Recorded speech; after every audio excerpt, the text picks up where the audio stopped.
পাকা আমের মৌসুম শুরু হয়ে গেছে। বাড়িতে পাকা আম আসবে আর পাকা আমের শরবত করব না, তাই কি কখনো হয়?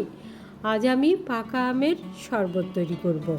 এই গরমের মধ্যে ঠান্ডা ঠান্ডা পাকা আমের শরবত সে তো অতুলনীয়। পাকা আমের শরবত করার জন্য আমটাকে আমি কেটে নেব। আমটা খোসা ছাড়িয়ে নিব না, খোসা সহই আমটা কেটে নেব। আমটা কেটে নিয়ে চাকু দিয়ে এইভাবে ছোট ছোট টুকরো করে নেব। এই তো আমটা কাটা হয়ে গেল, কি সুন্দর ফুলের মতো করে কেটে নিলাম। এখন আমের টুকরোগুলো ব্লেন্ডারের মধ্যে দিয়ে দিব। এখানে আমি বড় সাইজের একটা আম নিয়েছি।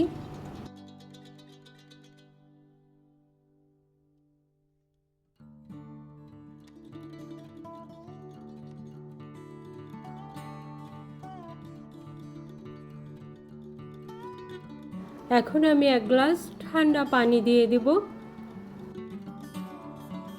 স্বাদ মতো চিনি দিয়ে দেব, অর্থাৎ যে যেমন মিষ্টি খায় তেমনই চিনিটা দিতে হবে। দিয়ে আমি এখানে ব্লেন্ড করে নেব। এই তো আমের শরবত হয়ে গেল। খুবই সাধারণ অল্প উপকরণে আমের শরবত। এখন পরিবেশনের পালা। পরিবেশনের জন্য আমের শরবতটাকে আমি 2টা গ্লাসে ঢেলে নেব।